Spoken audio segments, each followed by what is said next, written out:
Isang malaking gulo ang kasalukuyang nangyayari sa China.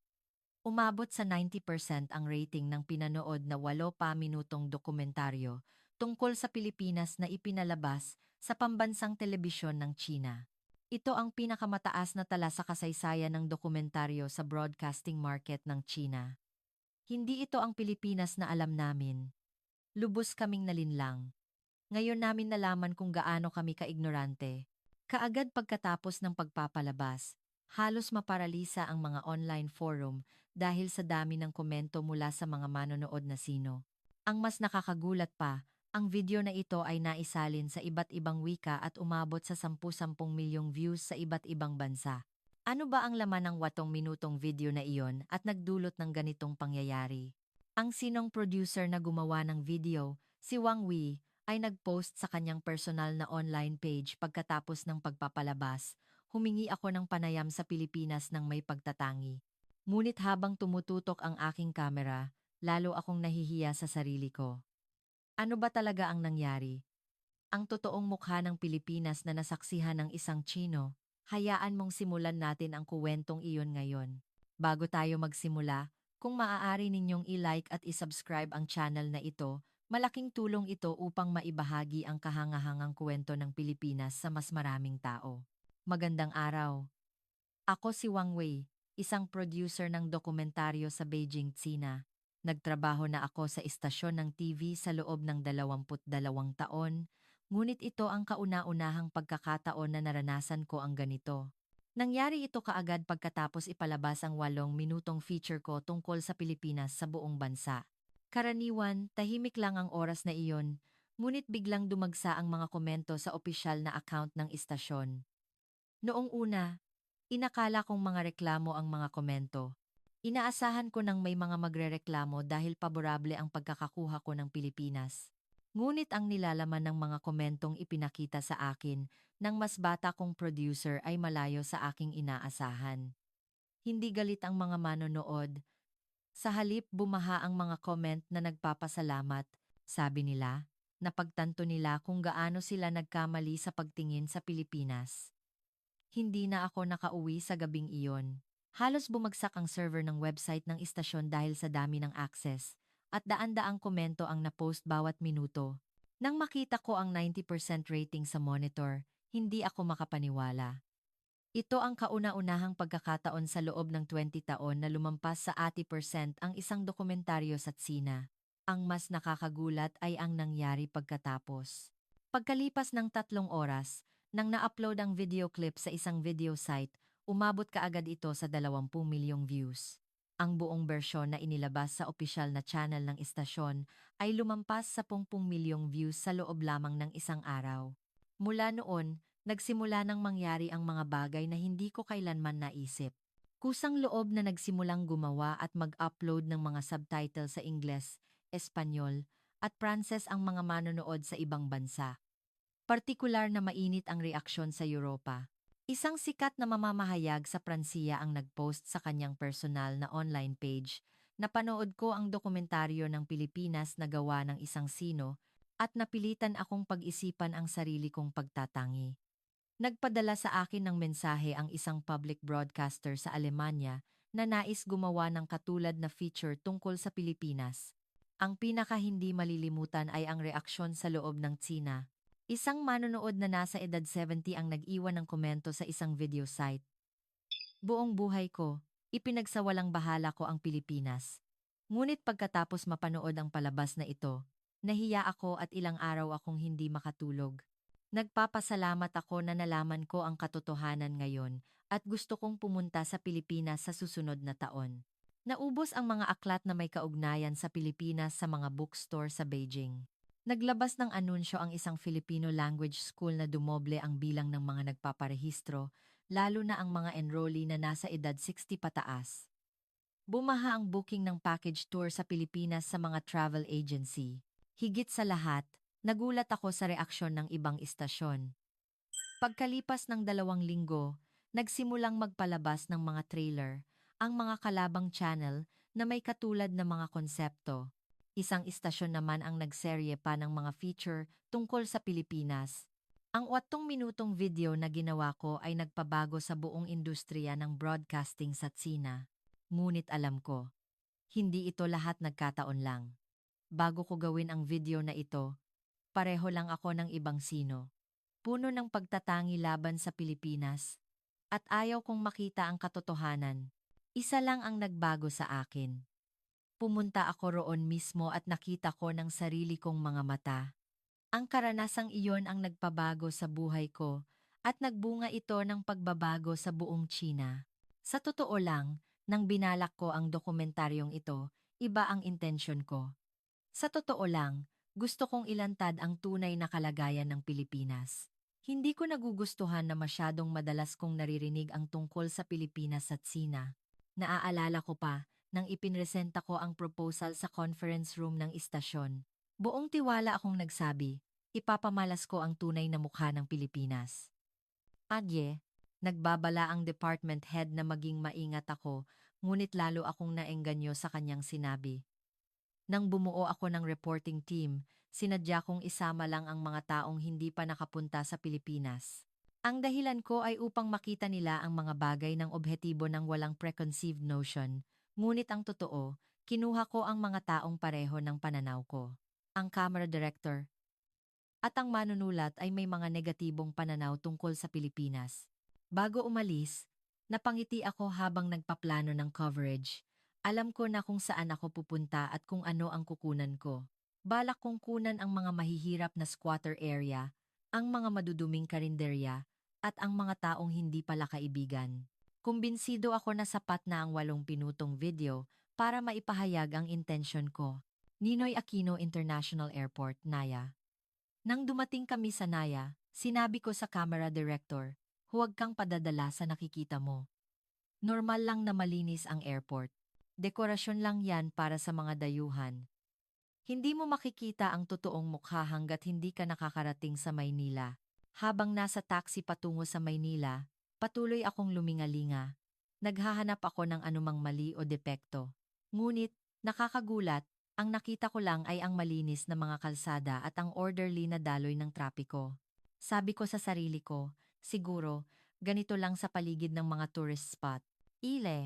Nang nagpaplano kami ng shoot para sa kinabukasan sa hotel noong unang gabi, buo pa rin ang tiwala ko. Siguradong may lalabas bukas kapag naglakad-lakad na tayo sa mga eskinita. Makukuha natin ang tunay na mukha ng mga Pilipino. Ngunit, nagsimulang magulo ang plano ko pagkagising ko. Nang pumunta ako para kumain ng breakfast sa hotel. Nang makita ako ng staff sa dining area na dayuhan, ipinaliwanag nila ang menu sa matatas na Ingles. Hindi lang isa o dalawa, kundi lahat ng staff ay ganoon. Sinadya kong humingi ng komplikadong request. Ang itlog ko, gusto ko half-cooked. At ang tinapay. Ang tinapay. Ang tinapay. Gusto ko lightly toasted lang. Inasahan ko na magiging hindi sila pala kaibigan dahil sa abala, ngunit nakangiti silang sumagot ng buong puso. Tiningnan pa nila ang pagkain na hindi ko naubos at nagtanong, hindi nyo ba nagustuhan, sir? Gusto nyo bang mag-try ng ibang local food? Go! Go! Nang sinimulan namin ang shoot at lumabas sa bayan, ganoon din ang nangyari. Ang mga matatandang lolo at lola, ang mga batang estudyante, at ang mga mukhang abalang employee lahat sila ay humihinto para magpaliwanag. Mayroon pang isa na sinamahan ako mismo sa destinasyon ko. Nagsimula akong maguluhan. Hindi ito ang inaasahan kong makita. Nagbago na rin ang ekspresyon ng camera director at ng manunulat. Iba ito sa inakala naming makikita. Gayunpaman, hindi ako sumuko. Siguradong may lalabas kapag pumunta kami sa mga lumang karinderya sa mga eskinita, naisip ko. Inakala ko na makukunan ko ang mga kalat, ang hindi pala kaibigan na serbisyo o ang labis na presyo. Ngunit, nabigo muli ang aking inaasahan. Ang mga karinderya na mukhang luma ay malinis sa loob. Ang mga may-ari ay pala kaibigan at ang presyo ay makatwiran. Sa katunayan, pakiramdam ko ay mas mura pa kaysa sa Tsina.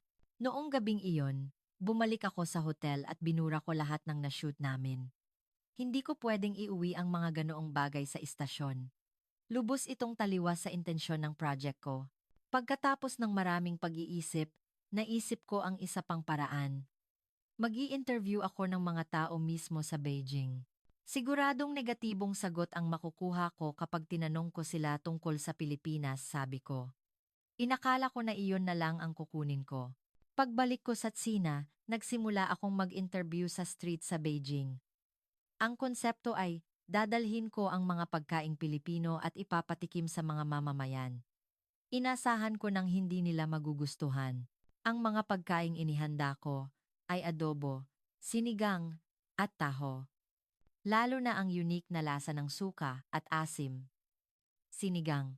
Kumbinsido ako na hindi ito gusto ng mga Tsino. Ang una kong in-interview ay isang office worker na lalaki, 30s. Nagmamadali siyang naglalakad dahil lunch break niya, ngunit huminto siya nang tawagin namin. Nang sabihin namin na pagkaing Pilipino ito, bahagya siyang natigilan. Aha, may pagtatangi nga, naisip ko. Ngunit, nang kumagat siya sa adobo, nanlaki ang kanyang mata. Nagtanong siya, ito ba talaga ang pagkaing Pilipino? Sabi niya, mas masarap ito kaysa sa mga pagkain sa street food sa Tsina. Nagtanong siya kung pwede niyang ubusin. Nag-aalangan akong sumagot, aba, oo, kainin niyo na lahat. Ang pangalawa ay isang housewife. 50s. Pauwi siya mula sa pamimili nang inalok namin siya ng sinigang. Nag-alala ako na baka hindi niya gusto ang asim, ngunit nang tikman niya, nagulat siya. Ano ito? Sabi niya. Matamis, maasim, at ang lasa ay balanse. Masarap talaga. Saan ito nabibili? Ang pangatlong in-interview ay isang mag-asawang estudyante sa kolehiyo. Nang ipakita namin ang taho, nag-alinlangan sila dahil sa itsura nito. Ngunit nang pinilit ko na tikman, naglakas loob ang babae. Sumigaw siya habang nakatingin sa boyfriend niya. Masarap talaga. Tumango ang lalaki habang kumakain. Inubos nilang dalawa ang natitirang taho at nagpa-picture pa. Sabi nila, gusto nilang pumunta sa Pilipinas para tikman ito. Nagpatuloy kami sa pag-interview at walang isa man ang nagbigay ng negatibong reaksyon. Lahat sila ay nagulat na mas masarap ito kaysa sa inaasahan. Sa huli, nagsimula ng pumila ang mga taong dumadaan. Naguluhan ako. Hindi ito ang scene na gusto ko. Sinabi ko sa camera director na itigil na ang shoot. Ngunit, marami ng tao sa paligid. Lumapit ang isang 70 taong gulang na lolo. Nang marinig niya na pagkaing Pilipino ito, kinuha niya ang adobo ng walang pag-aalinlangan. Dahan-dahan niya itong tinikman at tumango. Pagkatapos, sinabi niya, noong bata ako, ipinagsawalang bahala ko ang Pilipinas. Ngunit, ngayon, alam ko na kung gaano ako kaignorante. Sabi niya, makikita mo sa isang pagkain kung gaano na umunlad ang Pilipinas. Sumang-ayon ang mga tao sa paligid sa sinabi ng lolo. Sabi nila, nagkamali rin sila sa pag-unawa sa Pilipinas. Masarap naman pala talaga. Bakit hindi namin ito nalaman ng mas maaga? Ang reaksyon nila. Doon ko napagtanto. Hindi ang Pilipinas ang may pagtatangi, kundi ako. Lubos kong naramdaman kung gaano ako nagkamali sa video na balak kong gawin. Ngunit, nagsimula na ang shoot at nagamit na ang budget. Kailangan kong mag-uwi ng kahit ano sa istasyon. Pagkatapos ng maraming pag-iisip, sinubukan ko ang isa pang paraan. Magdadala ako ng mga produktong Pilipino. At itetest namin na parang mga produktong sino ito. Inakala ko na mas maganda ang mga produktong sino. Iyon ang huling pag-asa ko. Ang susunod na shoot ay isang blind test. Nagdala kami ng Filipino natural beauty products tulad ng coconut oil-based at Chinese beauty products at pinagamit namin ito sa mga mamamayan ng nakatago ang brand name.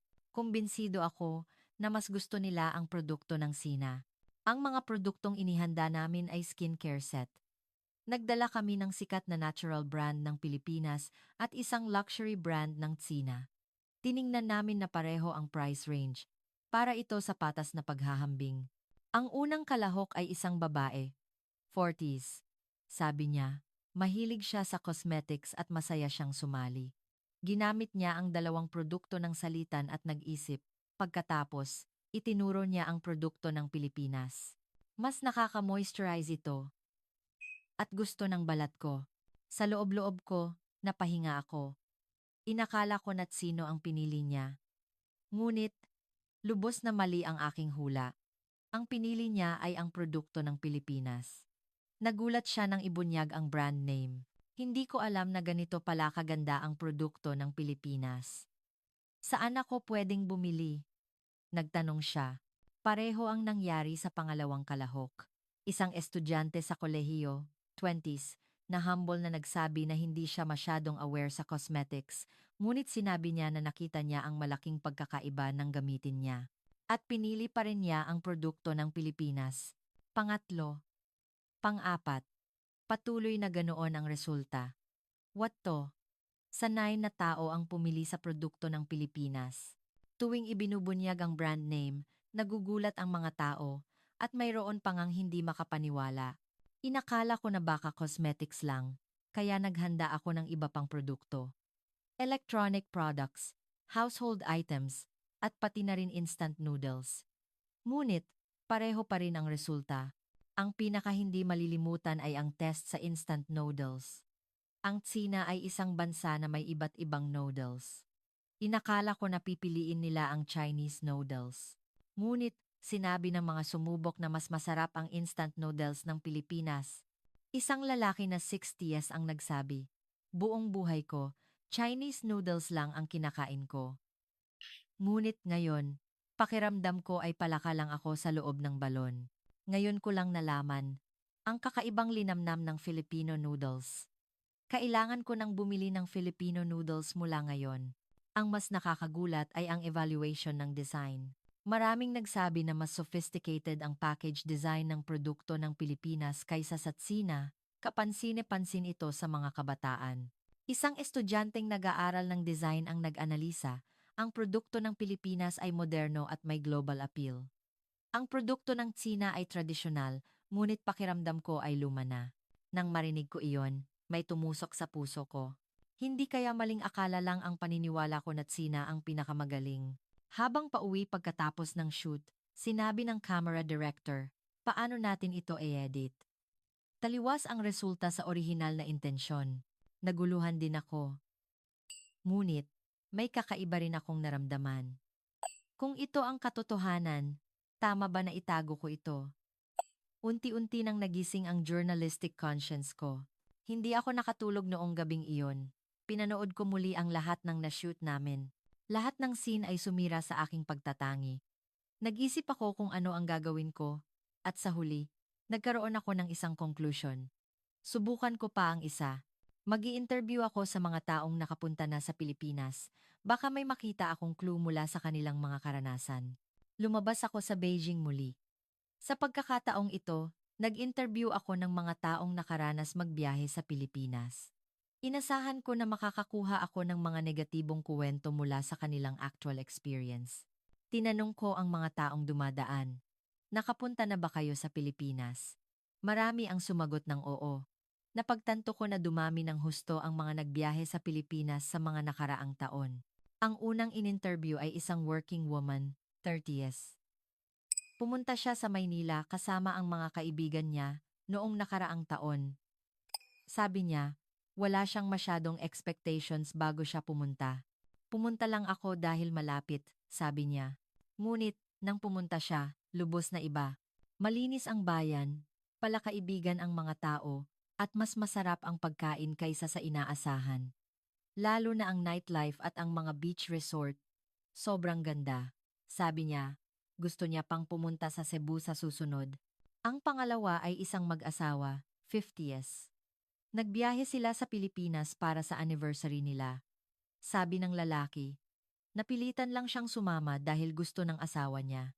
Ngunit nang pumunta sila, mas nagustuhan niya pa pala. Labis siyang naantig sa Filipino hospitality. Kapag nagtatanong sila ng direksyon, sinasamahan sila. Sa karinderya, binibigyan sila ng dagdag na sabaw. Ang taxi driver ay palakaibigang nagpapaliwanag ng mga tourist spot. Ang pangatlong interview ay isang grupo ng mga estudyante sa kolehiyo. 20s, nag-backpacking sila sa Pilipinas noong bakasyon. Noong una, pinili lang nila ang Pilipinas dahil mura. Ngunit, pagkatapos ng biyahe, lubos na nagbago ang pananaw nila. Nagulat sila nang makita kung gaano na umunlad ang Pilipinas. Ang transportation system, ang Wi-Fi infrastructure, ang payment system lahat ay mas convenient kaysa sa Tsina. Isang estudyante ang nagdagdag, sa tingin ko, Pilipinas na ang pinakamagaling sa Asya. Pakiramdam ko, nahuhuli ang Tsina sa maraming aspeto. Tumango ang ibang estudyante sa sinabi niya. Ang pang-apat ay isang lola, 70s. Nagbiyahe siyang mag-isa sa Pilipinas. Nag-alala siya dahil matanda na siya, ngunit lubos siyang tinulungan ng mga Pilipino. Sabi niya, binibigyan siya ng upuan sa jeepney, detalyadong ipinaliwanag ang menu sa restaurant, at nang naligaw siya, sinamahan siya ng pulis hanggang sa hotel. Naantig siya na mas buhay ang kultura ng paggalang sa matatanda kaysa sa Tsina. Ang panglimang in-interview ay isang businessman, 40s. Madalas siyang pumunta sa Pilipinas para sa trabaho. Noong una, napilitan lang siyang pumunta dahil trabaho, ngunit ngayon, na-enjoy na niya ang business trip sa Pilipinas. Naantig siya sa dynamism at drive ng mga Pilipino sa negosyo. Sabi niya, ang mga Filipino companies ay mabilis at innovative, habang ang Chinese companies ay maingat at konserbatibo. Marami silang dapat matutunan, at kailangan na ring magbago ng China. Habang nagpapatuloy ang mga interview, nakakita ako ng isang pattern. Ang mga taong hindi pa nakapunta sa Pilipinas ay negatibo, ngunit lahat ng nakapunta na ay positibo. Ang pagkakaiba na ito ang lumikha ng malaking pagitan sa perception. Isang university professor ang nag-analisa. Ang media ng Sina ay naglabas ng balita tungkol sa Pilipinas na may pagtatangi, kaya nagkaroon ng maling pananaw ang mga mamamayan. Doon, kinilabutan ako. Ang balak kong gawin ay eksaktong biased reporting. Balak kong itago ang katotohanan at palakasin ang pagtatangi. Pagkatapos ng shoot noong araw na iyon, bumalik ako sa hotel at nag-isip ng matagal. Burahin ko ba ang lahat ng na-shoot o ipakita ko ang katotohanan? Nag-alangan ako sa pagitan ng journalistic conscience ko at ng personal kong pagtatangi. Pagkatapos ng buong gabing pag-iisip, nagdesisyon ako. Ipakita ang katotohanan. Aaminin ko na mali ang pagtatangi ko at ipapalabas ko ito kung ano talaga. Inakala ko na iyon ang minimum courtesy sa trabaho ko. Nang bumalik ako sa istasyon at pumasok sa editing room, hindi ko maitago ang panginginig ng puso ko. Inilagay ko ang video sa monitor at sinimulan kong tingnan ang bawat scene. Ang food tasting scene, ang product test scene, ang street interview scene, lahat ng video ay naglalaman ng kabaligtaran ng orihinal kong intensyon. Ang plano ko na siraan ang Pilipinas ay lubos na nabigo. Nagtanong ang editor, paano natin ito i-edit? Ayon ba sa orihinal na intensyon ng project o ayon sa na-shoot? Sandali akong nag-alinlangan, ngunit kaagad akong nagdesisyon. Ayon sa na-shoot, sabi ko, hindi natin pwedeng itago ang katotohanan. Nagulat ang editor. Kung ganoon, magiging hindi maganda ang posisyon mo bilang producer. Ayos lang ba? Asan dalasanang? Kung ganoon, magiging hindi maganda ang posisyon. Ayos lang, sagot ko. Mas mahalaga ang katotohanan kaysa sa posisyon ko. Kailangan kong panatilihin ang minimum na journalistic conscience. Ngunit, pagkatapos kong magdesisyon, isa pang pag-aalala ang lumitaw. Maiintindihan kaya ng mga manonood kung ipapakita ko lang ito? Hindi kaya kailangan kong maging tapat na mali ang intensyon ko noong una? Pagkatapos ng pag-iisip, gumawa ako ng isang mahalagang desisyon. Ilalagay ko ang aking confession sa simula ng video. Anma, anla anagalina na, angka, anmaha, pag-iisip ko ang gadandan, pagkatapos ng pag-iisip ko ang aking confession. Magsasabi ako ng tapat na noong una ay balak kong maglabas ng negatibong balita tungkol sa Pilipinas, ngunit napagtanto ko sa proseso ng coverage na mali ang pagtatangi ko. Nang nag-report ako sa department head, kinakabahan ako. Inasahan ko na kokontra siya. Ngunit, nakakagulat, tahimik siyang nanood ng buong video at tumango. Magandang pagpili, sabi niya. Trabaho ng isang broadcaster na maglabas ng katotohanan. Mas magiging convincing kung magiging tapat ka sa orihinal mong intensyon. Sinabi niya na ia-appreciate ng mga manonood ang katapatan ko. Ngunit, sa executive meeting, iba ang reaksyon. Ilang executive ang matinding kumontra. Kapag naglabas tayo ng magandang balita tungkol sa Pilipinas, magre-react ng masama ang mga manonood, sabi nila. Isang matandang executive pa nga ang nagsalita ng malakas. Hindi ito bagay sa identity ng istasyon. Ngunit, iba ang reaksyon ng mga mas batang executive. Sabi nila, kailangan ng ganitong content sa panahong ito. Sinabi nila na ang mga mas batang henerasyon ay positibo na sa Pilipinas at baka masyadong luma na ang pananaw ng istasyon. Sa huli, naaprubahan ang pagpapalabas sa pamamagitan ng voting. Ngunit, may kondisyon. Hindi dapat lumampas sa 8 minuto. Ang intensyon ay bawasan ang ripple effect. Tinanggap ko ang kondisyon. Inakala ko na sapat na ang 8 minuto. Sa katunayan, mas magiging impactful kung ang core lang ng kuwento ang ilalagay. Nagpuyat ako sa editing room. Sobrang hirap ang pag-compress ng 12-12 oras ng video sa minuto. Nag-isip ako ng paulit-ulit kung aling scene ang ilalagay, alin ang aalisin, at paano ito isasaayos. Ang pinakamalaking pag-aalala ay kung paano ilalagay ang confession scene ko. Kung masyadong mahaba, baka magmukhang nagpapaliwanag lang. Kung masyadong maikli, baka hindi maramdaman ang katotohanan. Sa huli, ginawa ko itong 1 minuto. Humarap ako sa kamera at tapat na sinabi kung bakit ko sinimulan ang project na ito at paano nagbago ang pananaw ko. Inamin ko ang pagkakamali ko sa nanginginig na boses. Nang matapos ang editing at ginawa na ang final review. Nang pinanood ko ang finished video sa review room, hindi ko mapigilang mapaluha. Malinaw na ipinapakita ang aking pagkakamali at kung gaano mali ang pagtatangi ko. Ang department head at ang editor at lahat ng nanonood ay tahimik lang. Matapos, walang nagsalita ng matagal. Napakabigat ng mensahe. Hindi ako nakatulog bago ang pagpapalabas. Hindi ako makapaniwala na ipapalabas ang video na ito sa buong bansa bukas. Natakot ako kung ano ang magiging reaksyon ng mga tao at kung ano ang impact nito sa career ko. Ngunit, kasabay nito, gumaan din ang pakiramdam ko. Hindi ko itinago ang katotohanan. Nagkaroon ako ng kumpiyansa na tama ang ginawa ko sa araw ng pagpapalabas. Nanood ako ng real-time reaction sa istasyon, tahimik noong una. Mukhang hindi pa naiintindihan ng mga tao ang ibig sabihin ng video.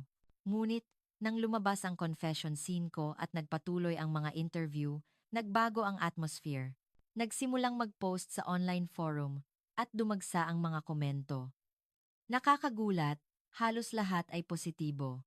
Bumaha ang mga comment na matapang na reporting at salamat sa pagpapakita ng katotohanan. Ang tapat kong confession ang mas nagbigay ng sympathy. Siyempre, may mga negatibong reaksyon din. May mga comment na traidor at binili ng Pilipinas. Ngunit, mabilis na nalunod ang mga comment na iyon sa counter-arguments ng ibang manonood. May isang comment na pinaka hindi ko malilimutan. Sinulat ng isang manonood, "Salamat sa producer, napagtanto ko ang pagtatangi ko." Nahihiya ako sa sarili ko na humuhusga kahit hindi pa ako nakapunta roon. Nang makita ko ang comment na iyon, kumbinsido ako na tama ang pinili ko. Kung isa man lang ang naligtas ko sa pagtatangi, sapat na iyon. Kinabukasan pagkatapos ng pagpapalabas, literal na nagkagulo sa istasyon. Hindi tumitigil ang telepono, bumaha ang email, at dumagsa ang mga reporter sa harap ng istasyon. Ang pinaka nakakagulat ay ang rating. Ang 90% ay ang pinakamataas na tala sa kasaysayan ng istasyon para sa isang dokumentaryo. Mas mataas pa ito kaysa sa finale ng mga drama. Ang mas nakakagulat ay ang viewer distribution. Hindi lang ang mga kabataan, kundi pati na rin ang middle-aged at ang mga nasa edad 70 pataas ay nanood. Interesado ang lahat ng age group. Pagkalipas ng 3 araw mula sa pagpapalabas, lumampas sa 5 milyong views ang video site. Pagkalipas ng 1 linggo, 10 milyon. Pagkalipas ng 1 buwan, 30 milyon. Ito ang pinakamabilis na pace ng content sa Tsina. Daan-daang libong komento rin ang na-post araw-araw. Binabasa ko ang mga komento sa tuwing may oras ako. Interesado ako sa reaksyon ng mga tao. Marami ang nagbahagi ng kanilang mga karanasan. Ang mga nakapunta na sa Pilipinas ay sumang-ayon sa kuwento ko at nag-iwan ng komento na nagkaroon din sila ng katulad na karanasan. Ang mga hindi pa nakapunta ay nagsabi na gusto na nilang pumunta.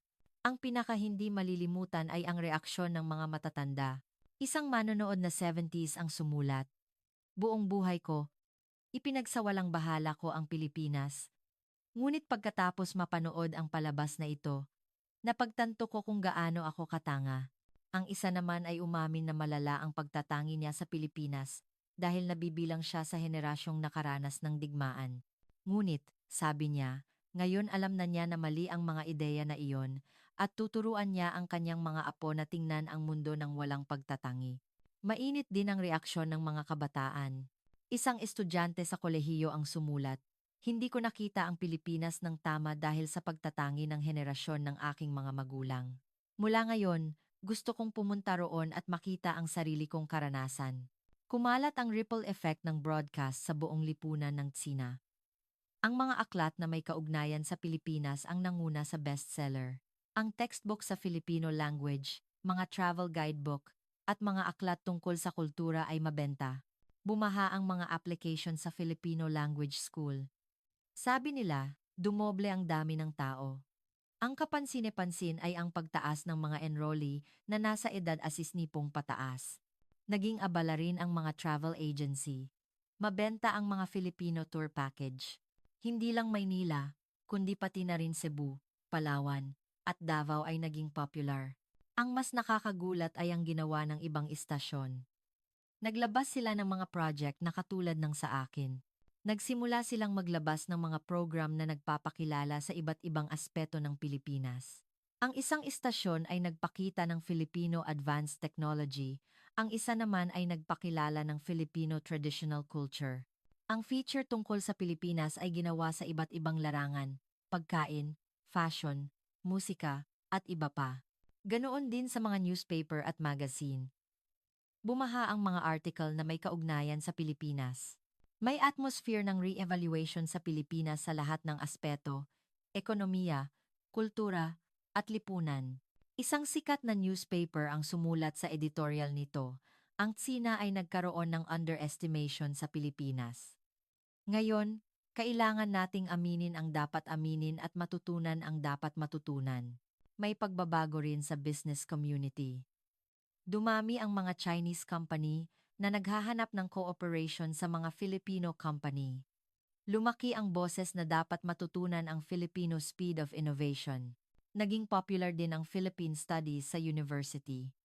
Dumami ang mga estudyanteng nais mag-aral ng Filipino language, kasaysayan, kultura, at ekonomiya. May reaksyon din sa politika. Ilang politiko ang nagsimulang mag-propose ng improvement sa China-Philippines relationship. Sabi nila, kailangang magbago ang gobyerno dahil nagbago na ang national sentiment. Ngunit ang pinakamalaking pagbabago ay ang perception ng karaniwang mamamayan. Kapag tinanong mo sila tungkol sa Pilipinas, iba na ang sagot nila. Sabi ng isang housewife, hindi ako bumibili ng produkto ng Pilipinas noon, ngunit ngayon, aktibo ko itong hinahanap.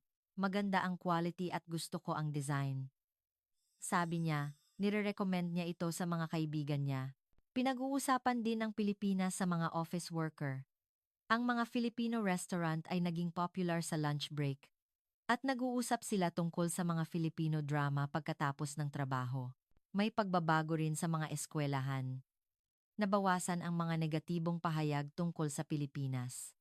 Nagiging natural na ang mga bata na magbahagi ng Filipino culture at matuto ng mga salitang Filipino. Habang pinapanood ko ang lahat ng pagbabagong ito, malalim ang naramdaman ko. Muli kong naramdaman kung gaano kalakas ang kapangyarihan ng katotohanan. Nakakagulat ang reaksyon sa loob ng Tsina, ngunit mas hindi inaasahan ang reaksyon sa ibang bansa. Pagkalipas ng isang linggo, kumalat ang video sa buong mundo. Una, naging viral ito sa Pilipinas. Malawakang inireport ng Filipino media ang video. Bumaha ang mga article na pumupuri sa tapang ng isang Chinong producer na nagsabi ng katotohanan. Mainit din ang reaksyon ng mga manonood na Pilipino. Maraming comment na nagpapasalamat. Marami ring mensahe na nagbibigay galang sa akin dahil may mga Chino pala na kayang tumingin ng objetibo. Ngunit, ang mas nakakagulat ay ang nangyari pagkatapos.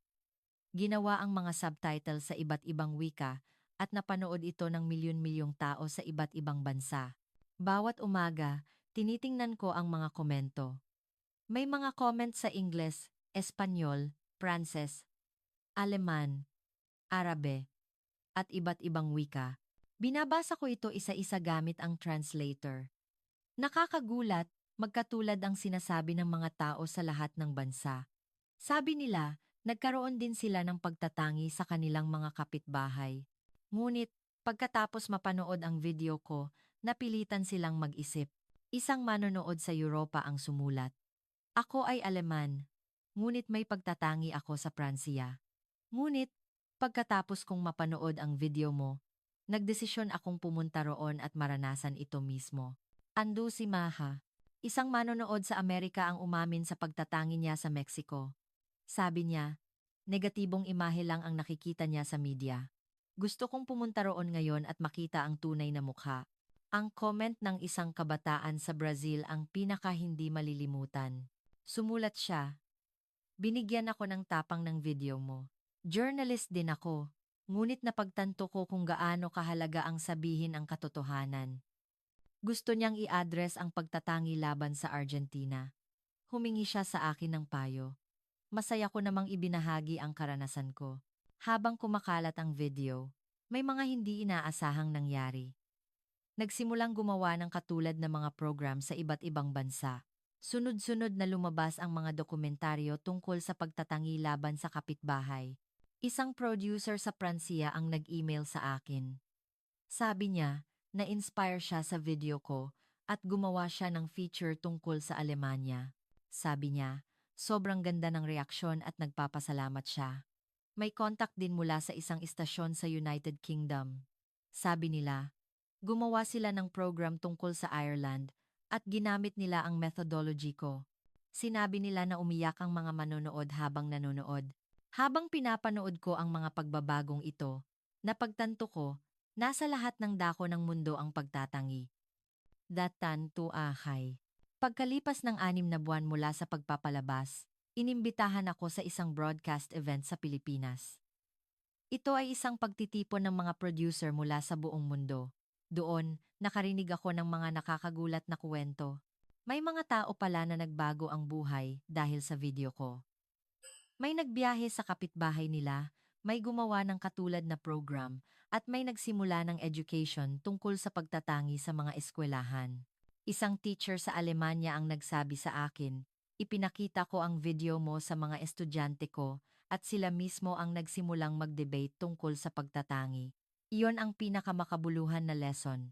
Isang university professor sa Amerika ang nagsabi na ginagamit niya ang video ko bilang teaching material. Sabi niya, ito ang pinakamagandang case study para sa journalism at mainit ang reaksyon ng mga estudyante. Noong araw na iyon, marami akong nakausap na mga Filipino broadcaster. Nagpasalamat sila sa akin. Salamat sa sinong nagkaroon ng tapang na magsabi ng katotohanan, sabi nila. Isang Filipino producer ang nagsabi, dahil sa video mo, unti-unting gumaganda ang China-Philippines relationship. Nagsisimula na ang mga mamamayan ng dalawang bansa na magkaintindihan. Ikaw ang gumawa ng simula ng pagbabagong iyon. Nang marinig ko iyon, sobrang naantig ako. Hindi ko kailanman inakala na magiging ganito. Kalaki ang ibig sabihin ng ginawa ko. Nagsabi lang ako ng katotohanan, ngunit unti-unting nagbago ang mundo. Hanggang ngayon nakakatanggap pa rin ako ng mga mensahe mula sa buong mundo. Mga taong nagkaroon ng tapang dahil sa video ko, mga taong nagsimula ng pagbabago, at mga taong nagpapasalamat. Sa tuwing binabasa ko ang mga mensaheng iyon, muli akong nangangako. Mula ngayon, katotohanan lang ang sasabihin ko.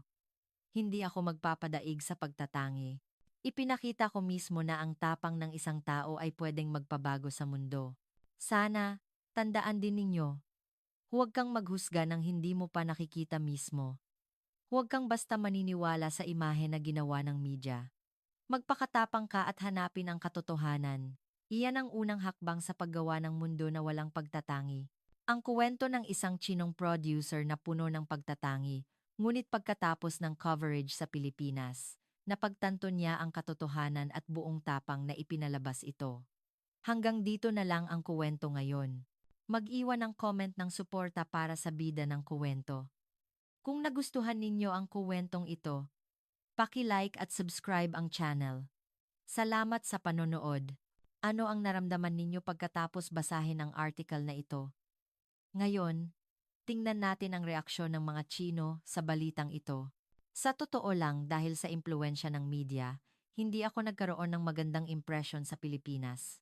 Ngunit, nang mapanood ko ang 8 minutong video na ito, lubos kong naramdaman ang pagka-ignorante ko at nahiya ako. Kailangan ng tapang para malaman ang katotohanan, at ang confession ni Producer Wang ay lubos na sumira sa aking matibay na pagtatangi. Narinig ko na maganda ang serbisyo sa Pilipinas, ngunit nang makita ko ang mga ngiti at ang magalang na pagtrato ng mga staff sa video, naramdaman ko na hindi ito formalidad lang, kundi mula sa puso. Hindi ba't ang ganitong spirit of hospitality ang dapat nating matutunan bilang mga Tsino?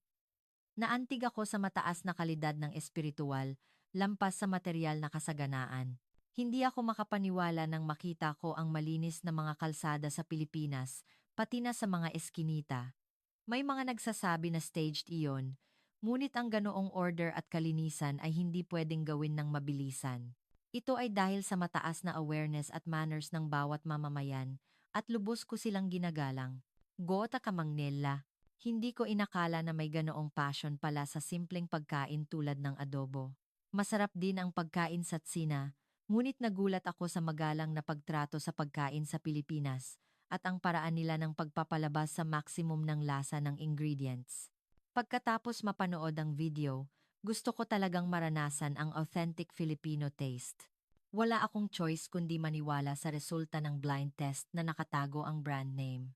Nakumbinsi ako na ang dahilan kung bakit sikat ang produkto ng Pilipinas sa buong mundo ay hindi lang dahil sa image, kundi dahil sa overwhelming quality nito. Hindi lang natin dapat ipagsigawan ang pagiging patriotic, kundi dapat din nating habulin ang quality na walang kompromiso sa bawat detalye, tulad ng ginagawa ng Pilipinas. Estudyante ako sa kolehiyo, ngunit alam na namin ng henerasyon ko ang tunay na mukha ng Pilipinas sa pamamagitan ng social media. Ang dahilan kung bakit naging hit ang broadcast na ito ay dahil marami sa mga sino ang naghahanap ng katotohanan sa kaibuturan ng kanilang puso.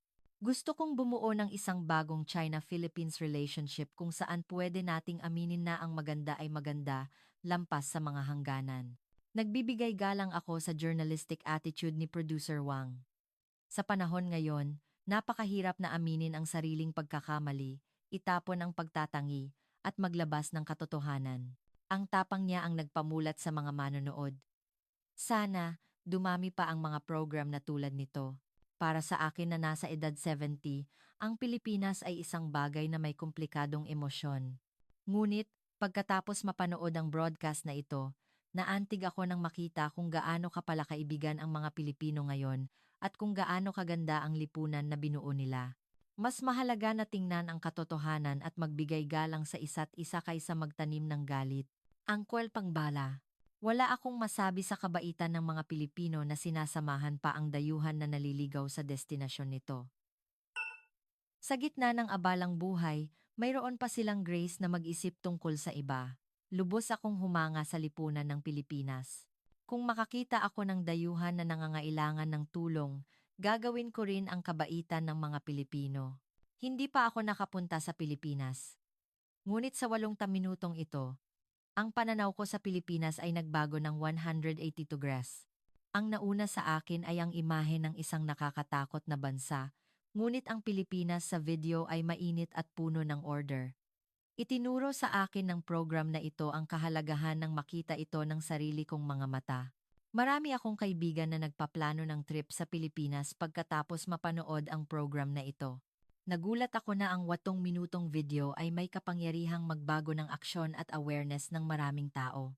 Muli kong naramdaman na mas malakas ang katotohanan kaysa sa anumang propaganda at tumatagos sa puso ng mga tao. Hindi lang natin dapat punahin ang Pilipinas, kundi dapat din nating isipin kung bakit umunlad at naging mature society ang Pilipinas. Marami tayong matututunan sa Pilipinas. Edukasyon, manners, environmental protection, at iba pa. Kumbinsido ako na ang humble attitude sa pagtanggap ng magagandang bagay mula sa kapitbahay ang magdudulot ng further development sa Tsina. Mang Takoroma. Nagulat ako na ang Filipino noodles ay umunlad sa ibang paraan kaysa sa Chinese noodle culture at nakakaakit sa maraming tao. Nagbabago at umuunlad ang kultura sa pamamagitan ng impluensya sa isa't isa. Masaya akong makita ang lalim ng Filipino culture at ang flexibility ng mga Tsino na na-enjoy ito. Lubos kong naramdaman kung gaano karaming maling pananaw ang naipasa sa mga mamamayan dahil sa biased reporting.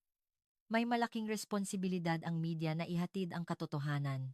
Ang attitude ni Producer Wang, na tumitingin sa mga bagay mula sa maraming pananaw, nang hindi nakakabit sa mga fixed idea, ang pinakakailangan ng industriya ng Chinese reporting. Ang huling natira sa akin pagkatapos mapanood ang program na ito ay ang pasasalamat sa Pilipinas. Salamat sa pagpapakita ng kahangahangang kultura at palakaibigang puso.